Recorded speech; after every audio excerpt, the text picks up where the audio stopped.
Leo naomba niongelee tofauti kati ya kitabu cha kiada na kitabu cha ziada.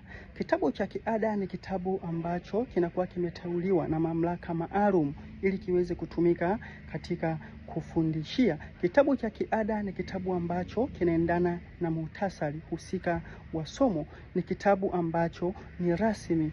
Ni kitabu ambacho kimeidhinishwa kitumike katika kufundishia na kujifunzia darasani. Lakini kitabu cha ziada ni kitabu ambacho hakijateuliwa na mamlaka maalum ili kitumike kufundishia darasani, lakini ni kitabu ambacho kinaweza kikawa kinahusiana na kitabu cha ziada, lakini kinakuwa sio kitabu rasmi cha kufundishia na kujifunzia. Kitabu cha ziada ni kitabu ambacho kinamsaidia tu mwalimu kuweza kuongeza baadhi ya ujuzi, lakini sio kitabu rasmi halisi katika kufundishia kwake. Mfano, kwa nchini Tanzania vitabu vya kiada vyote kwa elimu ya msingi mpaka elimu ya sekondari vinatolewa na TAI, taasisi ya elimu. Kwa maana yake ni kwamba mwalimu ataongozwa na kitabu hiki katika ufundishaji wake, lakini haongozwi na kitabu cha ziada katika ufundishaji